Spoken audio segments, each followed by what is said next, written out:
talo fatfo il nita ele tato proclame ole on fa moe pe ona ei al fa solongo tato nei proclame i vai aso taitasia vi ele tu o mo le avano tato felo ei ilungo le ea la mai mo mai maro sisila mai ia vi ele li fa ile tua ya ni temi ole a si mai ia la mai mo mai fa fo mai ole a mtaina tato fa so ala tato talo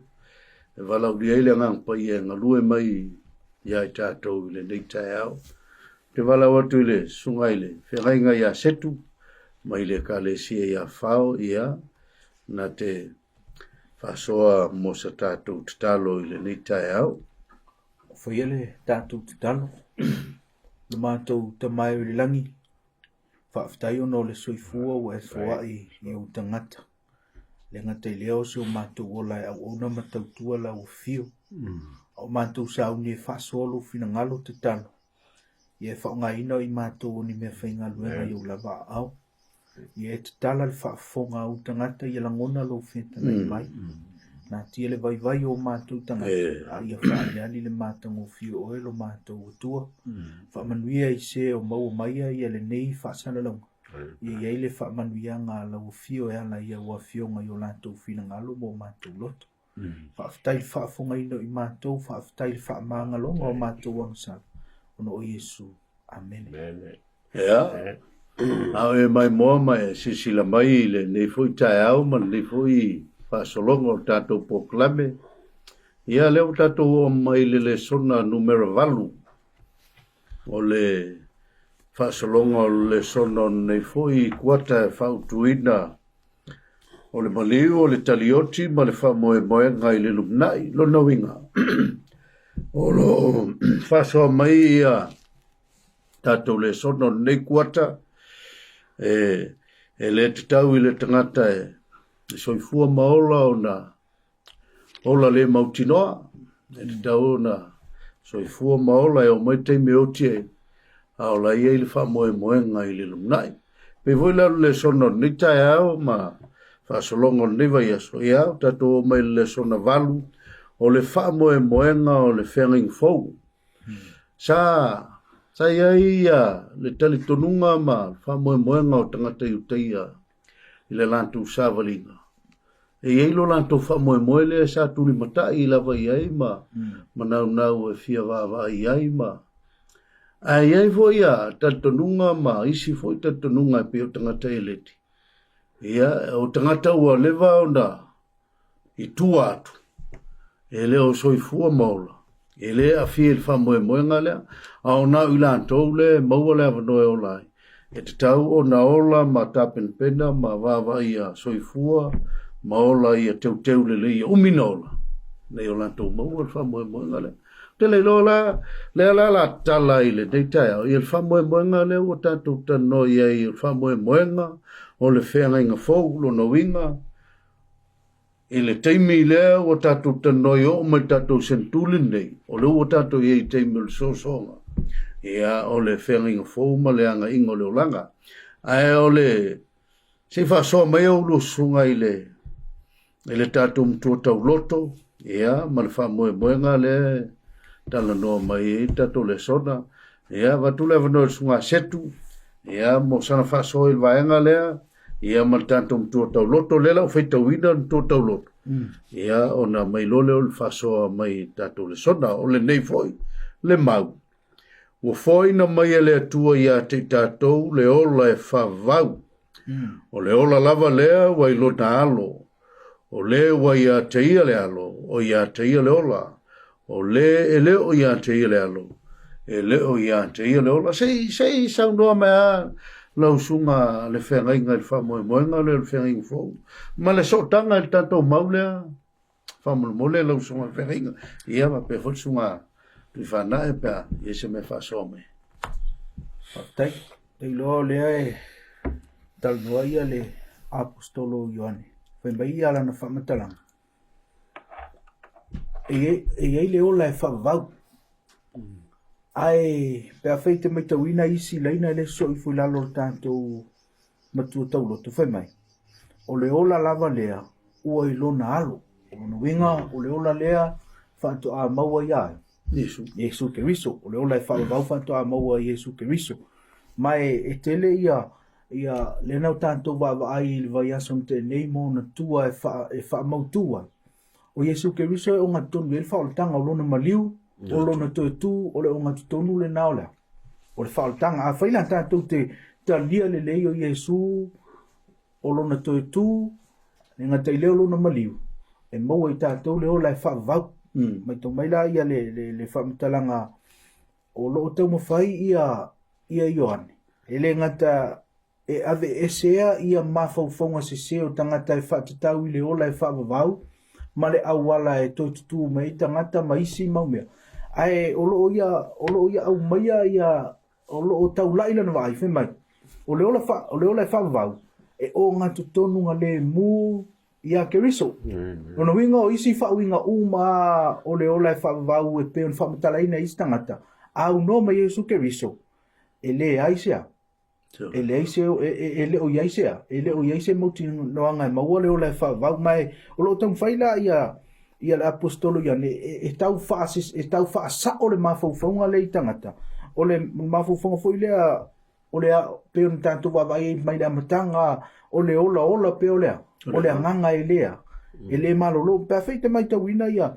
le whaamatalanga le tūstala e pelu. Le ngata I leo le tūso iuta mana ia le whaamatalanga a iuta lea I tono le tātou le sona te fia feita wina whaupasuma le whawhai mai.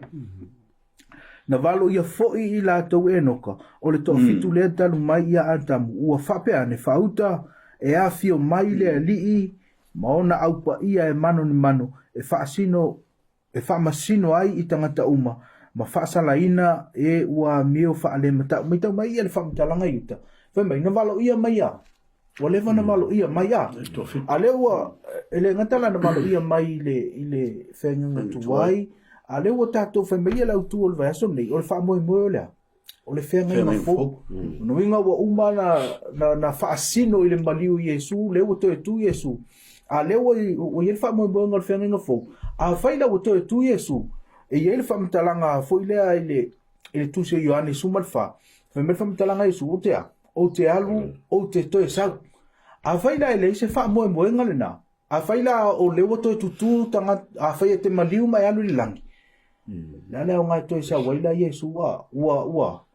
le au ngā la lea. Le folanga le wha mai Yesu o te sau e toe vatua. Ia iai o tau wha atasi me o pēa whai. O lewa umana o tangata li langi te maliu ama. Mai alu le ngala, mai tau maila, o tātou matu tau roto, ele ngata o leo tau whai ane tau wha sa o ia mawhauwhaunga nao le maliu tangata lau le langi. Ia ae toi tau mai, o le onga tonga le mua o le mea lea o le wha moe moenga le iei. Ia leilu mawhtanga ma Keriso. Ia le leilu mawhtanga ma le alo le tua po le tua. O na e maua lea, o le ola e wha waua e leisea o ngā e tele e tātou tala. Ia ae tātou tele tali e ina le maliu ma lea. Ma le toi tu Yesu Keriso. Wai pau ana o le awala tātou te maua i le ola e whaavau. Ma o tātou iloa, i moni folfolanga ia e mai e lea. Le tuspepe on tā ua iuta, le fuina tā ua Ioane, le fui tā ua le tuse o le mōmoi ane lea na tātou, le whaima tātou mutu tau lotu. E iai le aso e toi fio mai Yesu, ai matua lea o ngā umana folfolanga. Pea whai o laua iai lea, bo iai le upa i le langi. No ingai mai maufu e te me fio mai Yesu, e le iso na. Le iso na o ngā, le iso na matango fiu, wha lea o ngā ina uma. Pe a whai, ia tātou te talitonu, o laua o umatanga tapa i le langi ia nā. Ia na whioti mantua fo le tala le maulea e peresuma tasi tōsuma le iwa whai mai. Lewa maua tanga, le lau whaita wina. O i lātou uma ia mantua le na lau mai e le tūstala o e pelu tangata whaatua tua uma mai le amatanga. Mai a e pelu, mai a pelu. Ia a whaimelo malalan whamatanga. O i lātou uma ia o e na tau le leia o na o le whaatua tua. Na le maua i lātou le mea na folofolaina. Luna winga o lae leia. O le ana men folofolaina. O le ola e whaavau. O la leia. Ele I maua i lātou whaimelo whaiupus fast fulu. Ina ua sa unia e le atua se tasi mea sili o na le lei mo I tātou. Ina ua le whaato atoa ina I lātou. ale tatu amen no winga fe mai ale tu stara pu ma tu ale fe ale tu pa fa pe la wo tanga tami o tonu na langi ale le yo tatu lo no winga fa anto to ina pe a fai e ma tatu lo no winga lai mo moe mal file mula to tunga mau mauti no wo ele mauti noanga ia e le langi ma le o mau e la to le fa mo nga sili ia ai li fa ato to ina lo no winga fa to atato wo fa tasi mai la to ona me mauti no na le fa mutala ina e le tu stala e peru ia o sa u fa so atu le fa to buanga tato le son fa tai ile tato mau o tu la mai le mau o le o ia te ia le o ia te ia le ola fa e pi folinga mai o le kile ma te tala le mo ka koule ile ola fa wa ve mai o le o ia te ia le e lo ia te lo nga winga po le ale ke le o me ka ko ke mo ile wa ni ke vai ke me lo langa wa esa le focus ala langi le pe mai to winda ia pe mai to winda wala ta to talo wa makanga ngalo kanga ia le tua wa focus ala kasi nga mele u sa ni te min le lang mo mo talonga wa ave focus on authority por pule wa manga organ kar pule wa ngalo la le mele fa mo misi yesu yo la ala la wa mai le mele misi yesu misi ako wa mai maula ka min ka ko fiola ya ka ua ke le la le fam talanga sunga fenga ya ele ako le fa kali mai ka ko e mo ia o ye ngisi ma tuva tas me ma ke viso elo tanga tau mai pe ana nei tato le so o le to tele o lai mo mo tunga ma e wa le pelu sukas le fa matala mai to tele la tona le lisio la to le upatiriaka o le aka o la ta ot la ngai le si o ti lo le langi o le tala fa mo wita ma bautino e ta oto le tangata i le aso e fio mai amen se e fio mai le ri le wa kako ki so wa le si mele ta no mata to le sona ka te per mele o le rapture le tu vale lilo la usumale David o le ona na mai le tu ta uma pele lei anga ai le se senga la me ole o ya ti ele alo o ya ke ele ola lo inga pe ale ya le sufit foi to o le ola fa va fo ile ele lo to lo le to bole to tas a to mole na uina mai su e riso lo ngem kwa ma au mi ele me ole close relationship pe a lo ta le la o del by Davis the CID close intimate personal Inga ia kako lo le lei ai so lo la fa ba le fa pe e mo na mai mo tanga ta uma ai ti pe ni la wa i la uma futanga ma mo le tua la le we manga mi ale yo o ke viso ta tua tanga ta ia so uma ma so fa so ya after tu le sungai le to inda va pe fe ringa le na ta to o le si va nga le ta to le so ta lo sungai le ole fa mo i tala tu le langa nei ya o la le fa mo nga le tala tu le langa nei wa le ka ku soifu ya o si ka ka mo wa ya o la ku ni makai wa ye pe fa te tainga o si tanga te no foi te ave mai manguia e o sai manguia fa fo e foringa mai o le focus le fa mo nga le a se o si le kwa li le usungale toina o fe sa le fa mo nga le tala ia tato vai nga le tato le sono fa mo nga tala tu le langa ne yo le la si fa mo si li pove o le aso le fio mai le amen ke lo ka ko le ma po le sa to e talo ile mo ko ni to sfuli ma ke lo pe o le chaptanga pe fa ka wa mai lo le ko ku o le mo ia ang fa pele ko ku mai yesu ai se ka ko fa mo e fai for ka ko la inga le ka ko ki fai ale fe met fai upole mo ko tsuli ma fo sutolu ai fai le se to tu mai o e watch po o le to fa tu ina mai ke riso a fai foi o le toi fa to ina mai ke viso o le fa nga ina le matoa ta lai o fa le nga ina fo ilo o to fa to lo ngai mo kwa mai mau la vale ia le ka ko vele fai e pa le fa tu ina mai su ole tu mai ke viso o ke lo le wa ko fo le tala le tu mai ke viso mai to e fio mai ia ke viso ala mai ale tu se le ko ni ia ngar ka ko ai ama fi ia ka ke fio ki a pe le se fa mo ngale no vinga ele kangwe kala ia skala le no vinga vai fa mai pelo ka ko le fe ule mai le ku pe le to ise se to tu no vinga la me fa ka ko ia ai am saungi fio ma lo wa me no vinga la ma lo ku ma lo vinga ole unga le ka uma pe ele ise to tu ya ko a fa fkaileri o lea o fa mo moenga nga ile olanga i kala ko le olanga ki ia wange ngaka ile olanga leve me voi paulo a wone ngata ile olanga ni me to te fa mo ia ke viso o no wingo le som kalang ia wange ngaka lu fa mo ia yesu la ka vale ia ma me mo ai e fa mo mai ka ko winga yesu i kala ko le olale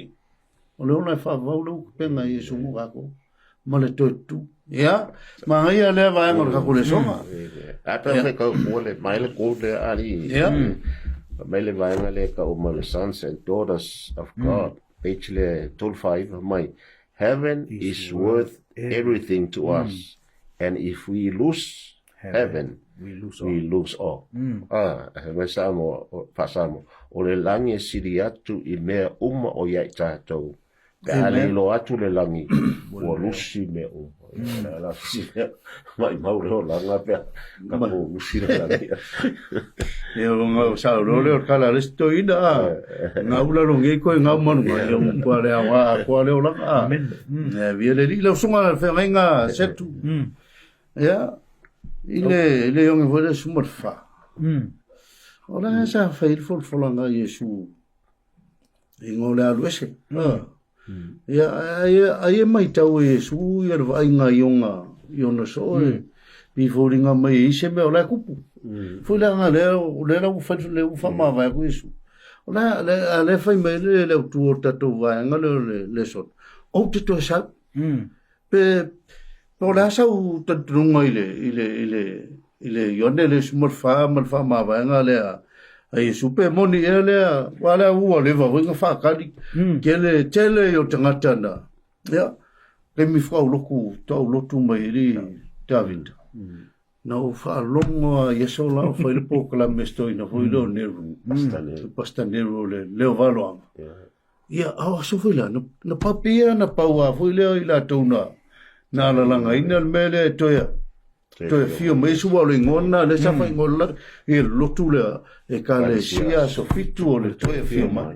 le ta fa longwana o sa po kalambe sto idot e to fio me su a le o motu o le ale ya fio mai e pe fo ringa mai na pe fa lo sili vole la sa uta to nunga li se tu se fa mam la mala la mai mo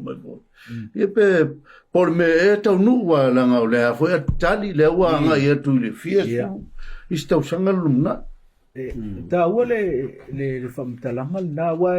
e moni ma whama oni o tanto umana o tanto whiola mai o tanto whaalongo ua lata mai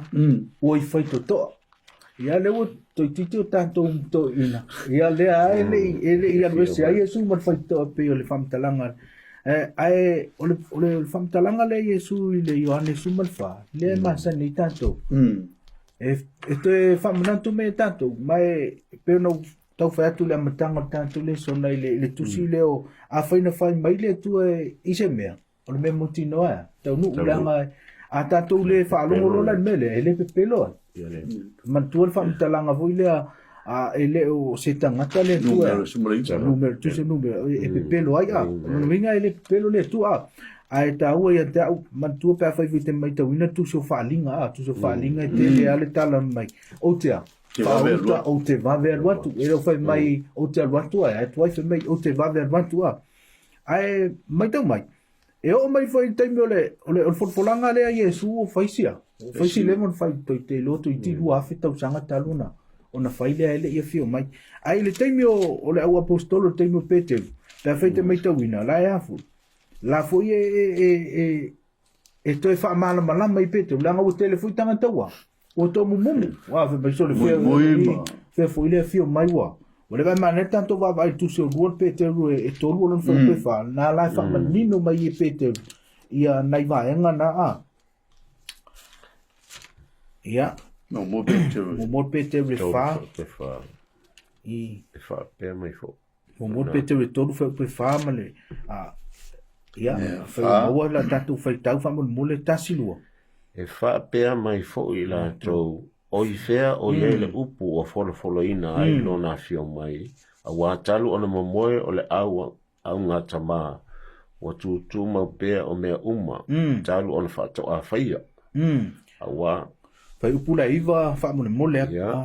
e le whato ai mai le li le mea na folo ina mai pei o manatu o isi tangata i le whato ai e peitai wa ona sai mai lava o ia i tātou ona ua le fira ngalo ia whano se tasi ai o umalava i le salamo mai tau mai la o le folfolanga le tua wa le wana na tu ina mai o lona winga man tu fui le fui masiso i tātou i lo le taimea tau nu wai ai o le toi lui o le sondo le tai aone antono le taimi nei tātou teno no foi lalo a tono tātou lea e kuai ai ma kuata la pelo ele fa tuai mai a le meu ala na tuai mai ia ele mana ole tua ia fano a ia fo ai mai la a ia o marsala mo no winga ana o tanto sala mo uma o levana na fio mai le lo te lo fa pe tu e o ai ele sala mo ai e tanto no foi la lo tanto mo to su e mo tanto fa pe ana o sala mo ai o levana o le alofa tele o le atua iai tātou, le mafua i ona, na tau whaatua i le titi lona wingala. E le pelo le atua i ana folfolanga. Ai ona o le atua i alofa. O le atua i alofa o lae le fina ngalo i a whano se tasi. Ai o tātou o umaila. I le sana mo, ai le taimi whai tasi. Ia, e le whaatali fu i le atua si sana mo umaia. I tātou. I te ua tātou whapea se i longa o sana mo whatoa fio mai esu. Ai muli, ai ngalo i tātou. E mo mai le oti e mo mai le oti mo mai fa la fa fosse ia al tanto te le sana mo lo no winga o le luia o le sona nei e ala nta wo ye tato o le sona e mai fai ma le sona o tato wa o tato wola au nei le tua a fai tau fa le tonu le sana mo ia tato sana mo nei e le pepelo le tua ai o lo fa atali le tua ia se o tato wa se i tātou salamo lo na winga a whai i tātou te le salamo. I tātou la i stangata le taua. E whaatuai mai e le tu ono le mana o le tu i tātou salamo whaftai. Whaftai le sunga le whenga. E pesa wa popo tavi tel vaenga le tatou le so. Ok, lo fio le mele sa o le sunga he fia. O le fia wa ile ko ia reproduce langa character ko me ka ko pa pia ko le nganga walanga le. O la fole fi wa ile tua o la fa no na e ka le si i va ai o ye te tono la na fa no pe al ka ko mo o ku le o ye le arlo o ye ti le o ke lo o male aso kwa la ka ke mai le kwa la ka mai la o la ka ika ia o le nga mo ka ko ni ka ko misier nga aso le aso ke le fi o mai le ri o la ese o mai po nga ma me la ke lo fa na ngana tatu ele aska ko me mole ni la lo na fa nga ka ma popo nga ya la so o taula tamai o ka ko ka pe le pe fa en ka o mai ku si le o fa ni tolu su tas mai ke va ai alo pa le nge ke o yo e fa i wal tu si na fa linga mai ya e fio mai la vale tu pe na e ta lo le tai mi penta fa so e caro le kai mele ku e le fa palia la vai fio mai la o mo tato ia mele o le si me ile natura le o tangtali ile mele fio mo fi tangata mana a fai mai ro fo flan fai lo na lo fai mai su te va ve alu alu atu ma ka le o le tu e ngalu le taimi Amen. e lana time table e fa solo ia pe foi la fa nga mai o Yesu nga o lo fa tonga tau sanga e fa na o Yesu fa na lo ia na o time for Yesu o me le lolo time no tu o no winga o lo ka ko kiu ke ala fai o fa tati ka ua le me nga sa tato le songa sta so we fel ku sampe pole ala kai me su ai mo kingo ai e fio me su e ka ko ke on sai ka pe vola me le sa ngo sunga le fe nga o le sile me wa o la fu mai mo on sai me su o me lo sal mo tanga te lo va e ku ala mo le sile me le ka ko ke lo ai e mai le tu ala no na ngal ma fu anga ngal sa we su mari inga ia fa o la inga nga awa o fa pela vanga lo mai le tu la wa ia mai lo na tali e totas ina ia le fanostas o ma fa wa ma mo nga le tu e ko e fo e kua nga kaia na ia fai i ona lava ma futa mai e pe vola sa mo ia sunga fen ai ole kangaka ia malena tu o le tangata wa ia me le wa pe voringa mai wa e mo ki ngoma wa kele kangaka wa o sale lei fatali al melo wa mai so wa fe le fio me le di wa le ke au ko va ku le ri a tangata le sa ye sa wa ai ma ngai o le na vata al me ka wa ya me le ka wa me on sai ko poponga Amen. wa me tu e fio mai lava Yesu ya Amen. Afka e le va ngor ka kule sanga le la uta to o mai Lo suko le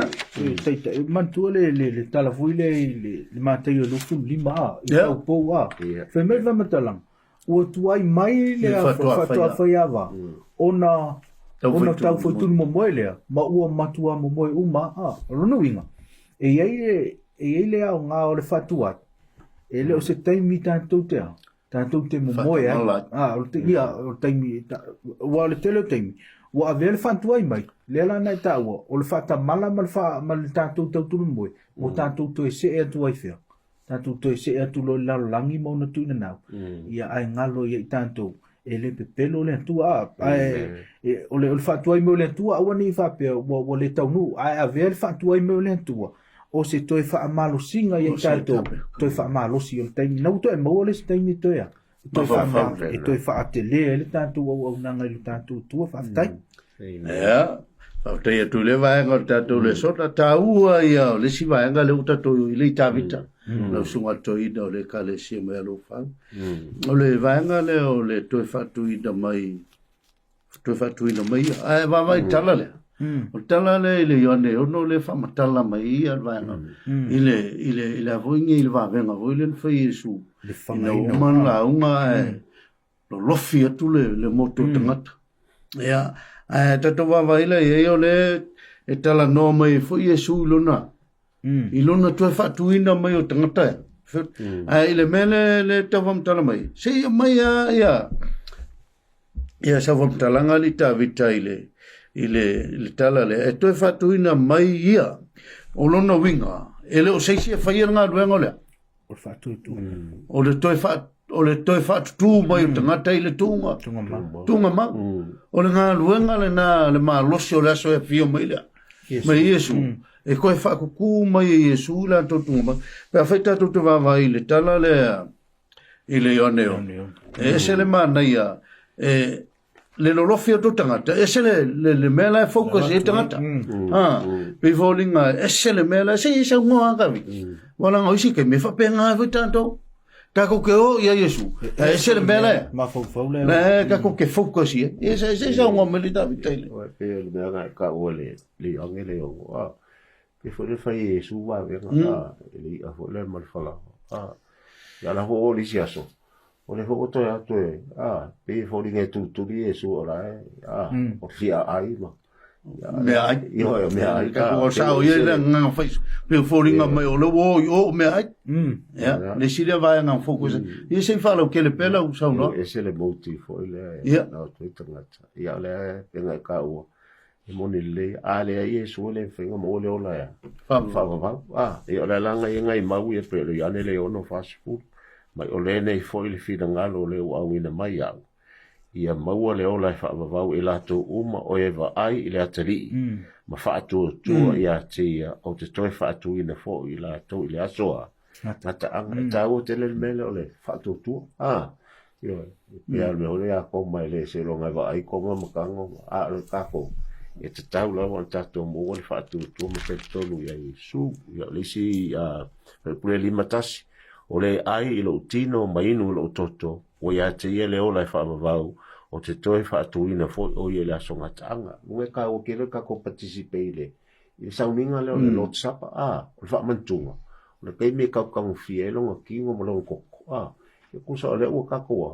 o le ala kau ke e karia Yesu whaakuinga fo i kako le asonga taanga ya te roli si poine sa mai I le mele o lima tasi o a ole a reto le ola na luifo mai le langi pe a ai se tasi le nei a reto o na ola ile o ile a ile ola fa ya te la kai kanga ya ba pu ngai mau ya ngai ta o tele le mele tatua ola fa tu tua mo tatu ola tatu ya fa pe fo fa tu ne me tatu le ola ya fa ya ai Faftea tu sole o le sile me le tu tai pe o le bele o le wa tam fa Yesu e famtala tu fa mo tangata ni lo fia to le moto tangata e a pe ona saudo kala ngo aku Yesu kala ngo kan kai le manga i le mo le nu ut kai mo ai piko le o se me piko ko mo manga i ba e me ya Yesu e le o mo se nga mai o le tuanga mai ma na inga ko foi a silia yo ko silofia o le a retole o le olo ma na yo le ola o le mele ka mo mole ku Yesu ia I lole le yanga o ia le nga sawa mai le fa mo a ile I ma fa o tangata nei e manga nga foi va ai sei fa Yesu ngia ni va venga kusa nga Paula o lisi mele ku makai ko kan mo lo fa longo Yesu feva Paula mele focus ku o va venga ku sifi o ke le yo kan ka fa pe nga le wo le ke bingi e va ko uru kan kama pa la lo mo fa va mo so ka ku tato wo yo sa vali ma lo le sa o lo su ka sanga o pidia fa lo ku le yo o sa vali ta o sa wa ese le focus mai le mele tam fa Yesu e mo moli atu le fea o ia la ia le ola o pole amala e to e fa tu ina mai e ia ila anto ile asongata e le tautala la ile mele va pe a feoti tangata o le fa matala Yesu so se isia e oti e mauia e mauti noe ola ile ola e fa ya pe sa wa po le va ngata tu te sei le swa o tato le so va tai te lo ma ia le fa tu nga le o me tanto le so no le so le ila sanga na fa Yesu le ila na la unga le ma tu fa me le wona luta wana o mana fanga Yesu ai o lisia so to usu mai fo yo no o me aya ona fa ilo le tala Yesu ma tu tala Yesu o ora la reto le ola na mai fe na mai le langi man tua o le tala Yesu I am man tua le lai ile ina wo fa tu ia mo se le tu le tu walu le nu o ia fu a fesili me nu o ile tu le te sa mai fa mai le tala mo se o ile tu ia mo se fa ile nu I am who I am lo no winga o le ngole tu le ta mai I am o fio mai ona chau le Yesu fai lo mala unga le ma tu la le a fai te vai fa pertan dia o le mau le fa mai Yesu I am the living bread I am o la o ta wan to Yesu o ia fo le o ia fo le tu o ia le ma tu fa le tala le tu ile amatanga tu so kinese ta utanga I am who I am o le lo tua o lo ngoa pe fai tu se fam talanga lo ngoa I am o lo ngoa I am pe fa talanta mal tanto il tanto ngana ia va tanto ma o ai o lo ina wa fio mai Yesu fai mai o I am no winga lo ta tu ele ta tu Yesu wa man tu tele ye ngon fai ngo Yesu ye la o yo le ar to le ola o yo la vai le ola tele ma I am le fa nga Yesu ai o le ta tu Yesu o la o fo yo le tua li o fo yo le tua li tangata Israelu ya e fia fa longo fai mai la auto ai le auto ai lo tino mo lo to tua mau o to le ola o no winga le fai mai ele o fai Yesu literally ia ai le tino mai ia le winga a to mau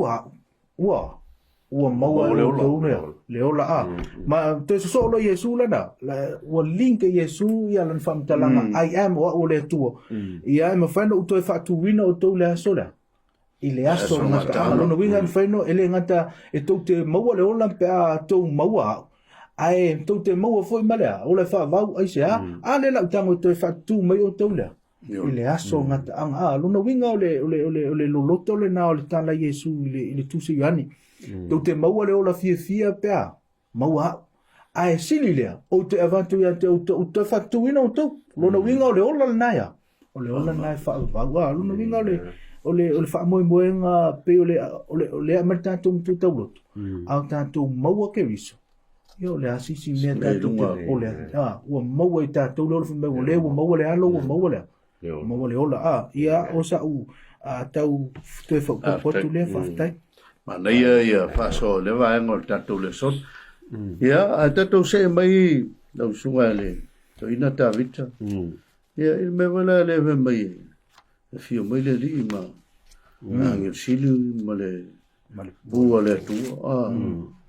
Luia ile le corpo le.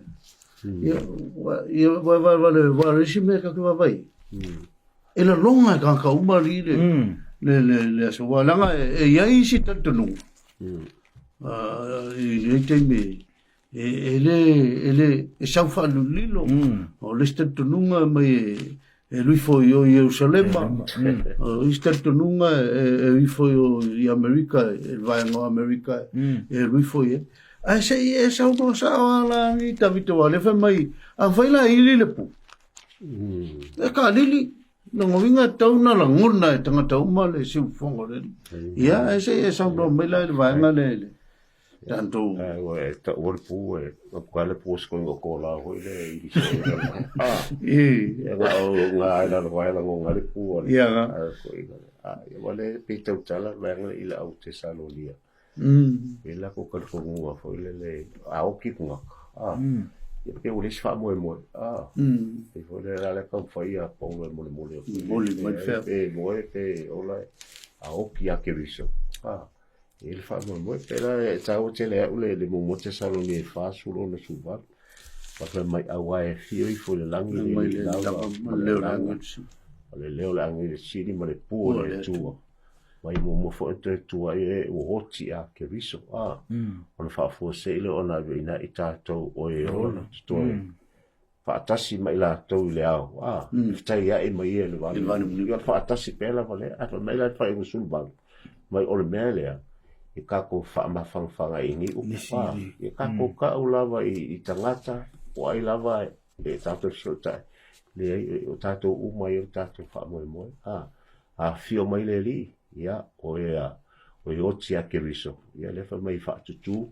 so ia suio na to tino la to le o le pe malo lo fa Yesu ia e na fa tasi le lo o le vani ni ftai e mai ana e tato malanga ile ai le usau ni ile tu ia ile ia se me o se fa ni lo pe ke o pe si la vai la ka po ia o le ile tato fa mo tato uma o na pele tato fioti ya te lo to wa pe ga fa u ka ko le so me ka ko ngo fa do ma ya si ta to tu ya ya lo mai la va se fa mo tato ya la so le fi mai le ya pe la so si li nga nga ona ta u ya tai o le nga vai ya fa tai le so ma to ida a sa fam talanga li se tu vai o pe folinga mai o sa so se ma ka kele le kai mila ya wa o le me e tanto te vava O le wha moe ngā le, e leo se mea ngā whai e ngisi. Pe wha kupu whai se kalesia. O le aso lea. Me le la fio me Yesu. E ili e le atua le pu. Inga ia la ngona e tangata uma. Pe al me vele o le emole wila sae malama ia. E sif. O lono winga. O le aso le fio me le. Ia le foi fa tau tala ile fa linga vele mo foi po fitu. Ma e loa e mata o tangata uma. Sei ko mai ala foi sau so songi ni se pe fa pe te fie so san me vanga. Le tato le so tato te le se tu vanga fai. Ole me motinoa ole aso lea o se aso tele a. Ai to e foi le tite to ile famitalanga ole mafuanga tu se Paulo ile tu si le te salon ile e fa. E mai tau mai e ole to tele tangata te salonia. Na tali tonu le me voi lea na tangata life ola. E maua le ola e fa vawa. Fai wo ave na tu famitalanga foi lea Yesu le mavai atu lea. Le nei au ngātu pulanga ai fio mai. Olono winga, olo la manatu. O te tangata. Kalo whai wale mo misi e ia. Ma whanga na e tausi whale le. E tausi e ia e soifua malolo ina ia. Ina ia ola pe se ia. Se ia fio mai Yesu. Sa lo ia Paulo whai mele nomtana. Awa tau te pole. E mua mea fuanga na whamea Paulo e le mua o tau e feo le mua ea la e feoti o la tau whai Paulo tau ti tangata awa tau te pole ave sen mafuwhaunga na se ia e oti loa misi leo le whavau na o tangata o la e maua lea leo le whavau na whaasolo le Paulo o lan whamitalanga le ai o tang e mua la tau feoti ona sengia atu leo tātou o nala le tupele raptor se le o yel tātou tātou whaasoa muli a ai se whamtala ina ia le mafuanga whaonga ina ia Paulo lea le pū o le pū le taime o Israel e au ngā so se mea mai e lau tato nunga o le mea whaifa ili sili leo na leo tele le taime le nua le antua ma le taime le tuspa ia na mafua ai ona whaonga e Paulo le upo le pū ona o le mea whaifa ili sili leo na leo tele au te loa ana whapea o le taime na wa invente le nua le atua ia anthem ma mea yo speaker e whaonga e whaonga e Paulo se mea whaifa ili o tātou vai taime sili atu lona leo tele au whaonga e Paulo le pū le atua tau tuai ia ala tau lo le pu o malama mo Israel bo le me sili leona na leo tele la to vai temi tau mai le e Paulo i le no le tua a fio me le tua e sili leona leo tele ole aitia na la tau fai ona Paulo ta wantu a fio mai ele sa ngungu ai matua la ngona tangata mai leo tele ele ngata fa men fam tanga vai tangata uma ai leo tele fo lana sa ele sa ngungu ma fuanga na le fanga ino le pu le tua ia ole ta mai ai e matua leo tele ala le fio mai o Yesu po fea peta te no fo nei samo tatu te la ngona uma le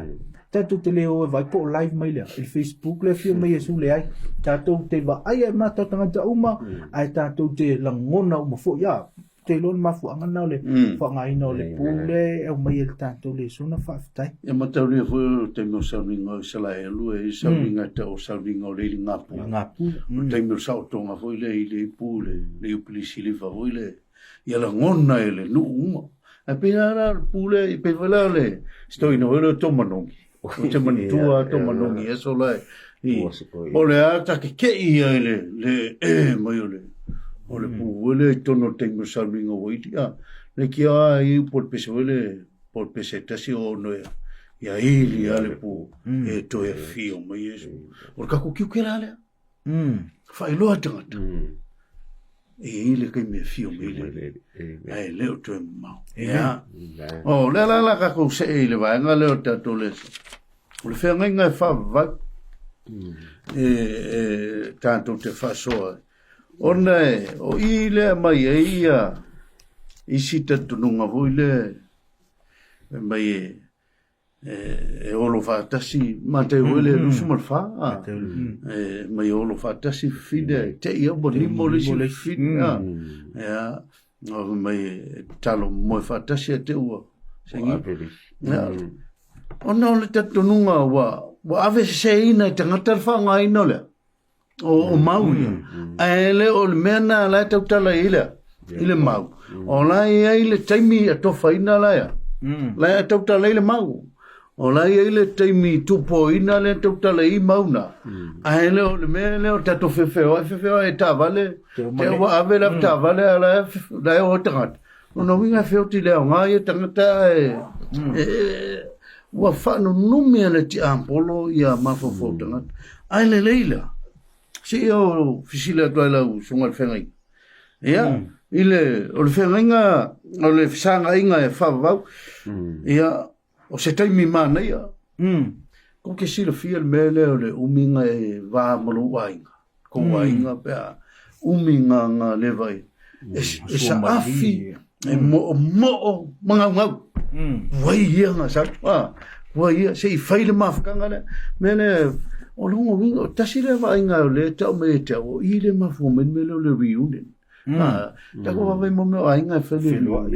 o li fia ko a mit fakas. Ia, langa e vola le maunga mo ko ni to e lima te lope ta. Mai me e mawai tu nei fale apta. Ala te tala e tangat. Ave mele ta tu te no inervanga le. O le melilo. O le melilo le nei tawon. Ia si sa no mai la po le melilo. Ale au tu ta to le so no sanga inga fava. Aso melo son le veu ia vatu le son toina. Po le hale me lilo. Aftai o te lo le asa. Fasile sunga toina i va so lente ni me lilo le a. Na to mai. Wa ngale fsi sunga toina le to e tatu to e va vai fo i le dei wa yaso. La fai tatu te mita wina o le autu le aso le fai mai. O le fesanga inga ya. E fa va. O winga o maua le vanoia. Sa nga ia i tātou sa misia ia o lewa na feoti ia lewa maua la manoa tātou te ai pi tau lilifa antu ia le whaaso la so lea i le bele o le sitianga sitianga whaalilu lilo mele secret rector o la u whaaso mua o te le whapea e le anga le me ta ola le rector le mo boa le anga le repta pa wala me wala anga le repta o se le taimea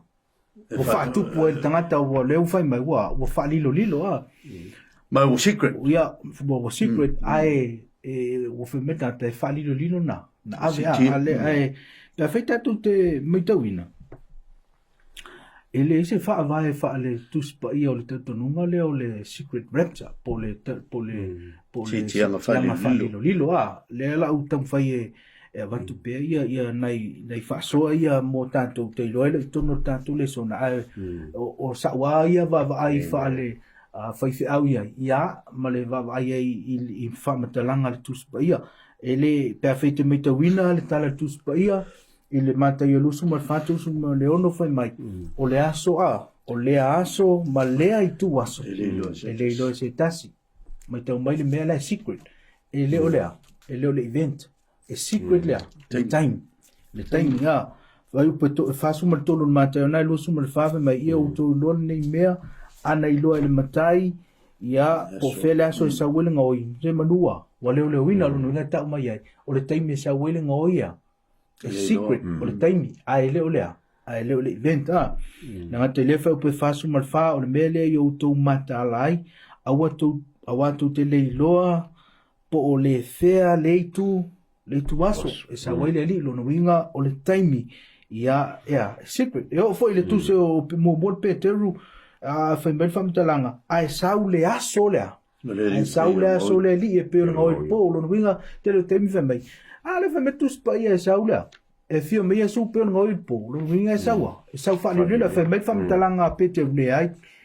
e saule aso le li no winga o le taimi le lo e setas e pe ngoi ai o le fio me ia sule fa to mo le tanto fa longo saula e pe e saula ma le po le to lo no winga ia e le hotel e fa ai lo mai ia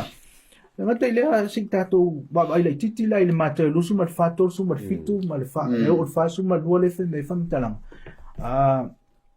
le la tatou fitawina pe un po no e fa pe fo te sa le tomata awa pe un fa yo no po au le yo le lolo wala to ai mainu wala to fa ya va fo i ma fa ya vanga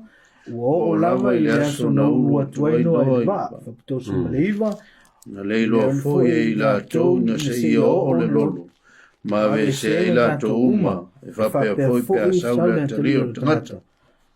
fa pe fas fulu fa mole o io no po e le vau tangata to lua e avele tasi ai lua le tasi e o lo fa tasi fine to lua i le me o lo seito e avele tasi ai tua le tasi o lea i o tau matala ai a wantu te le loa le fei tu aso sa wa o nale mai foi tanto nunga fengo fia pe fai tanto te va ai ile ata te le le masani fa mai utu la te le o le fa matala i il tala le fa mai e olo seito fa tasnat e le tala no mai la ile taimea a wa te le mo i sa se si tianga fa lilo o lai tala noa i le taimi e fio mai Iesu, e iei le tangata e nof, e iei le tangata e malaya, e iei le tangata e ola. O le winga o le whamitalanga e le universal lea, alfa o le tanga, e iei le tangata e filfilea, e oti. Ma fuanga na a fa ele va pe fa ola uma foi tangata o saito, ele ai e iei tangata o saito ya, fa ola ina, o le winga o lai tala noa e ave e fa ola ina les, ia a e o le sin malaya, ona olana. Lana fai unga mai tau mai la ia le whamatalanga mantua o lisi concept o le mele o le secret rapture one is taken and one is left behind le ma foi le ata tele o le left behind le te ia walu tangata te ia no ia o le concept na le tono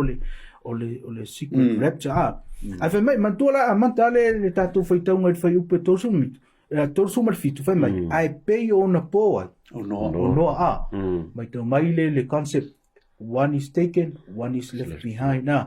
fai mai le ma e pei ona po o no no winga tau tato fo ya no tato wola que nese fitu lu sumar tas fai mai fam talanga ona fa mai le o le ola mea ola uma na feo ai le lalolangi man fe le mo van vai fa fanua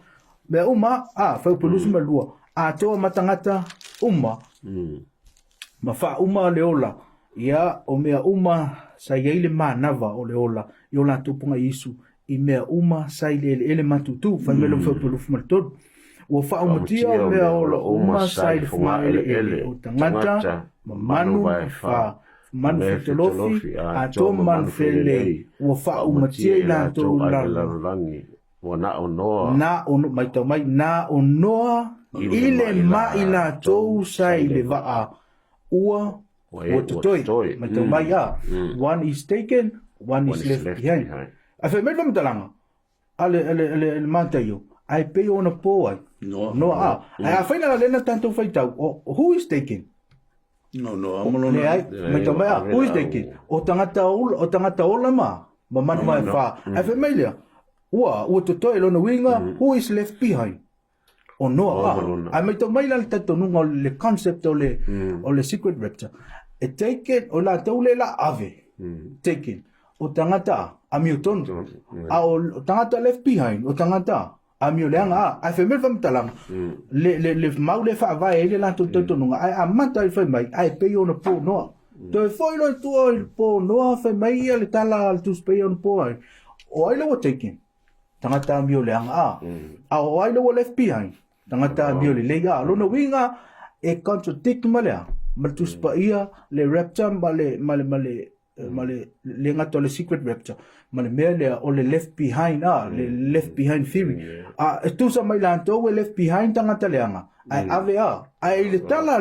tu tala no le fa va el tala o lanto lo take o tangata leanga ma manu ma lang ai totoi ai left behind ya ia noa ma ia lona winga fai o fa vai lo tanto no tuspa ia o telefi tanto no laila ile left behind series langa o tangata le la ave e tu sa malektala left behind series o tangata le ai a fai te fai tawa o na tuspa ia tanto no ia tanto no tangata le la tu o tangata le tanto wola po fe ave tangata nei Luka sumar fitu lai fa mata lai le event le fa mata lai la ile matai wa su fitu luono ba lo fitu le la u tau fai fai tawi pe ona fai fo yo na aso ono le fu to fa mtala mai pe o matai lu su man fa e fa pe lava ona fai yo na aso le antali yo na tali tangata na island to mai nu na la tu fai ava ma la tu le to e mai ato ai la ya le mele tu pu le matai lu su man fa fai mai lo le fai puto sumar fa ma na ye fai puto sumar fa Luka sumar fitu fai puto sumar fa solo nga to sumar fitu o te fai atu ya to o le lava po e le moengo tangata tasi tangata to lua e avele tasi ai tu le tasi e o lo tasi fine to lua e avele tasi ai tu le tasi e le vao tangata e tō lua, e avele tasi, ai tu ua le tasi. O lato fai mai a te ia, ua whape mai, le li e, po o whee fai ai, o whetala i atu i a te i latou, o mea o iai tino, e o whanga i a reto. Me to mai la lena o whata uman tātou tala noa, i le tala i a noa, ma tua le luka le sufitu toi whamtala foi ia le mele tupun mātai e lusu mal wha a. Ale se ngala nek, uman whamatala to Yesu ve mai, avel tasi tu tasi, whai mai lo matangata. Le li e, po o whea e whai ai, i se ile ngana whaperetaniena na umala to whai mai Yesu, one is taken, one is left behind. Fesili lo mai nato. Where to lo? Lo no wingo ve mai. O fela le ave tangata ia. Le ave Fai mai lo malitali Yesu. O le mea o iailea le tino. E o fanga ia reto Lai fa matala to fa matala Yesu le me foi le e fa waitinoti. E tu moi a eto ia. E ai mai E ai mai I tinoti. O lono winga I se isfa mtalanga fa mai Yesu. O ila tau ia le avea. E ave il fafanonga. Lono winga kanto tik malea. Male left behind.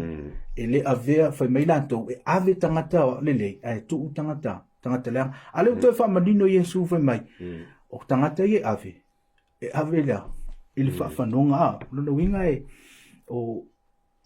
tu sa malta tus po yo tangata ave tangata ya. E ave fafanonga ia ai ava pe fa vai o tatu tatununga tuspa ia ia o no tatu lole ele ise meta o sea si tianga fa lilo le fa to o tatu va vai e fiu mai le li ia man tele o mau o tuspa ia ta mai le fiu mai le li o se va ai ngatele e lo e mato tangata uma ia ale u fa fo si ente o mai fe mai e fa lilo lo na winga le fa lilo le fiu mai o tatu wali e lo e mato tangata uma e o ai tangata ngasala e tai me vai fu la to ya a fai na ngasala ia e tele to tu mai le to tu momo ia ai te to vai ia Yesu la ile tai me uma le mleni uma ona e to le ia wa to le ile fa sala ala wa ile chance te vai Yesu ia ole bula una va ai te wo umi se fa mtalanga ia va tai mo la no fa pupa koele se mai ole talanga fifi au a presisio manga le maule porque le nga ka mo kwa fa kala se ale me left behind ma pela fa so mai ke lo ka sile mo ka po le po e ka fa sa ka me fa se breakfast o kwa ka ke le o lo ke ba ya ngai lu ko le lu fa ko se la fiku sul va sa le se email o le vai so vele kasi le to foi no mo le mai fitu tau sanga a veia fadulo o ko sa wele o Yesu e second chance ya lo kuspa ia le ai ma se me fa pena e fio mai ai Yesu e lo maka ngaka uma o avele o ke vai ala le leitar mele mal mele fa ngi fo o le kaple 27 le o ka singa ile mai kula fo se fu o kula fo ngo ile se fu la mio le tu ale la mai ngi kula fo o le hola ta o vini la focus e ka ngaka a o le focus le tu o le ke lo me ari ki a por ka fa se ya ale ya si me ka ke ngo le al puspa ia la vai mo le mau mo ta to hola ta o le fe au ya le ai la fa mai fa linga mo mo fa pe fitu mai fa o te fi mai o ia le e le aura lang e loa ko ia mata tangata uma a toa mai na tu ia mai kau fa la ia mai mongi a meng ya le fia mai Yesu e loa mata tangata uma e for the space of resurrection e ko fa ku mai la uri nga ku ia o ia pila ko ma ana ia nga va ia ko fio ki ma after i fa so mai una le tua te loa manino le va nga taua te fifeta wina ia fai pule tos mata sul mate o lo smarfa e puta ua vai dai e wina tu foi e ia o ana angelu malele o tele o le pu la tu te fa poto foi e ua filifilia amen filifilia e ia mai mata matangi e fa e a mata mai le tasi tuluinga o le langi e o ile tasi tuluinga luna winga o direction o mole la langi le tatu te ai ai ao mai ele o leo filifilia le pe alo foi la le ko kele valaulia ai ko ikiki e filifilia pe vola ke mono le fau masoloio tangata ia ngau noa malo na inga antalia mauska ia finga lo leri waso vole ka kukeie le ngau le fa kusaka ko te mono e pe o na pono e fa pe na foi le aso le atali o tanga ta ko vaila le fu le sa o fam kalanga kuspai ke mingi lo la o le longa se me fa se nga o le longa se me anu ai ia mafau tangata ua fa tumu ina i mafau a o le ka pe na i mo le aso e fio mai le Yesu o le si me ka o le aso o le sitianga e sa pe a anga ua fa nga lo le me secret rapture o ngale sa o lo le mai o le sitianga fa ko a happen al menga ile kai me ko e fio mai Yesu le vai mai le maule mo mute sa no ne fa e mo foi o tu mai o e o na fa fo se ile on si kia ilanto e ola ma ele ela se si tianga o so i se va o le kai me gei ka ko ke ola ma le kai me fio mai e fa ko a happen al menga ile fesanga inga e fa va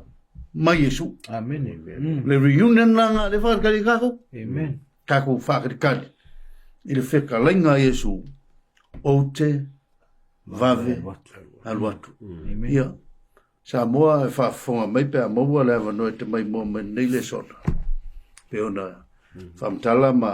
so no tuai il fe lenga va ia seto pe vosu ma toi ta pena lusa amen awane e manatu mai le taimi le soi fua mai o lai ua leo toe mamao e tātou vaia lo tātou whaola o le sawa o le aso ma mou atu o lo tātou lata atu foile nā i le whaitawina e o lava ina le aise taimi pe mo mai foi loti a lewa i to tu e tapena i tātou nā mata Yesu whamuri mai le tua ile nei vai no tanto le sona wala watu sunga toina ya tavita mo le tato talo fai after tele le tu nei fo ia no sa mato tatal no ila ufionga tu atu la vole oti ma tu ma lo ia le mato fa mo o mato mai tu ina fo le lata tele mai la ufio le tu fa ilonga o mato ai le aso mo le aso to sina fo i loto i mato i me al nei la la pizza ia le i o ele no fonga mau e saunia ai folo mai le o fionga ya ne su fa mo e o tolu le tua e ti sto sa ma avina tu ma to lu malo e fa mo le tua e ma to o mo se ma to tu fa pena ma to le e ya so o ma o le lo le te me o mai le oti fa mangalo fo ma to o la fo se ma to fa so o le tu sai ma la si le fanga fa mangalo mai matou ia fa muli mai matou uma lava nei aso ke riso o ole vala au toa amen